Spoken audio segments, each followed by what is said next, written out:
Hi, you have probably heard that the leading cause of this in the 21st century is cardiovascular disease. You have also heard that cholesterol is a silent killer. It doesn't show itself during the whole life, and then one day it's gone. And it can happen to any of us. The blood vessels clogged with plaques lead either to a stroke or a heart attack. But there is a good news is if you know how to deal with it, you have not in danger. In this video I am going to tell you about the worst foods for our hearts and blood vessels. Eliminate these foods from our diet and you will live much longer and better. Watch this video until the end, it will be very useful. Friends, be sure to subscribe to my channel and don't miss any updates. People have a common misconception that if you have a problem with your heart, it means you are going to have pain somewhere on your chest or a little bit to the left. But in fact, that says very little. Because of cardiovascular disease, it shows only development angina, but much more often it can show problems with another organs. For example, it may indicate gastritis, pancreatitis, or just neuralgia. In fact, the first alarm bells that indicate a problem with the head are quite different. These are, for example, problems with sleep, oddly enough. It's when a person feels anxious and unable to sleep when they are lightly shaken at night. And another sign, in fact, fatigue throughout the day. It is when you just fall off your feet and have no energy or enthusiasm to do anything. So, the first product that is very bad for our blood vessels and heads is confectionery. There are two problems with confectionery. The first problem is usually the fact that they contain trans fats. We can talk about the harm of trans fats separately, but beyond that, the second problem is the high sugar content. Sugar is also very bad for our blood vessels. It promotes the formation of cholesterol, plaques, and for people who have been diagnosed with serious heart disease, doctors clearly recommend completely avoiding sugar. I understand that if there are no very big health problems, then completely eliminating sugar is quite a challenge, if it's even possible these days, because sugar is present almost everywhere, but minimizing it is very difficult. Another sign of heart problems is, for example, very shortness of breath, especially during physical activity. Literally go up the stairs and you just need to stop and catch your breath. But there is another very insidious thing. All the problems with the heart, which have at least some manifestations, but vascular problems, as a rule, don't have manifestations. If you have high cholesterol and if you have all the blood vessels clogged with cholesterol plaques, if you have high thrombosis, then it will have almost no noticeable symptoms. Scientists say unequivocally that our diet is the #1 factor in the formation of cardiovascular disease. And given the way we eat these days, how much supermarkets sell extremely low quality and unhealthy food, and how much of it is advertised on the internet and on, people really often don't know what's best not to eat. And the most expensive foods will not necessarily be the healthiest, and the cheapest foods will not necessarily be unhealthy. It's more complicated than that. It's another way around.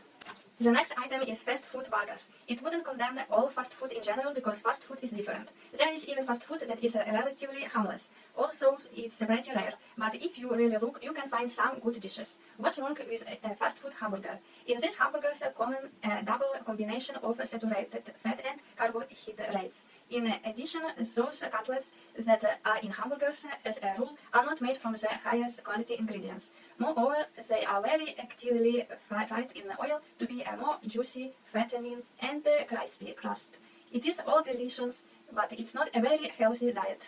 Moving on to the next point, these are deep fried dishes. Many people like a crispy grilled chicken with a crispy crust. Now, the crust is recommended to throw away altogether. It's always a good idea to throw away the crust altogether. Deep fried meat will also be very bad for your heart and blood vessels. In addition to fried meat, this can include anything fried in a deep fryer. That is French fries. The fact is, the oil we use to fry our food becomes trans fat, it becomes trans fat. So, even if we used vegetable oil that didn't have a hint of cholesterol in it, but we fried it for a long time, it becomes trans fat when it's exposed to temperature, and it becomes unhealthy.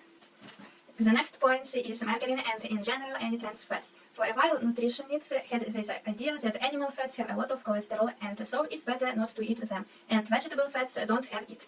And then people invented the idea of trans fats, that is, vegetable fats were passed through a certain chemical process, and margarine, for example, was obtained. In theory, everything is great. Margarine was made from vegetable oil, which had no cholesterol at all, but long studies have shown that consuming margarine worsens our cholesterol much worse than any animal fat. Trans fats have proven to be more harmful than any fatty piece of meat, but margarine is not the only source of trans fat. Trans fats are very common, as I said before, in any confectionery product. They are very often added to dairy products as a cheap substitute for milk fat.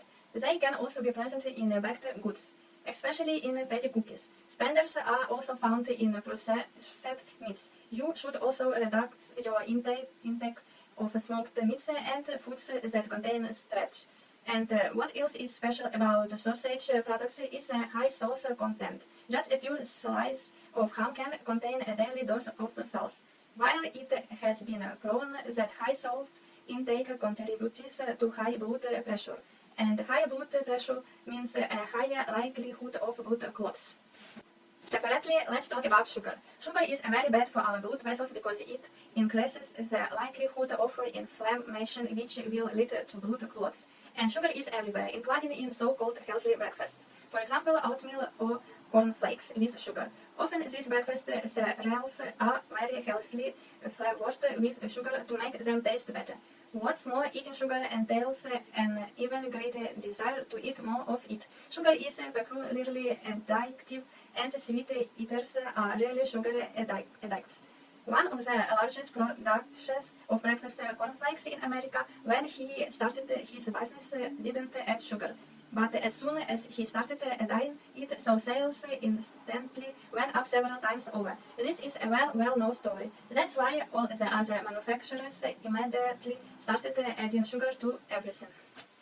Sweet sodas contain a lot of added sugar, which is a risk factor for diabetes, obesity, and heart disease. Artificially sweetened beverages have also been linked to an increased risk of cardiometabolic disease. A study in diabetes found that people who drink diet sodas daily have a 36% greater risk of developing metabolic syndrome and a 37% greater risk of type 2 diabetes compared to those who do not drink carbonated beverages. The artificial sweetness of low-calorie diet drinks makes it difficult to measure calories, increasing appetite and disrupting the microbiome, which can lead to glucose intolerance and increased cravings for sugary, high-energy foods. Okay, now you are going to ask me a legitimate question. Now I know what not to eat and what to eat. What principles should you follow in order to eat right, live a healthy and full life, and avoid cardiovascular disease? This is a separate video about this on my channel, which I recommend you watch. Thank you for your likes, comments, and subscriptions. At the bottom of the video you will find a lot of useful information. All the best to you!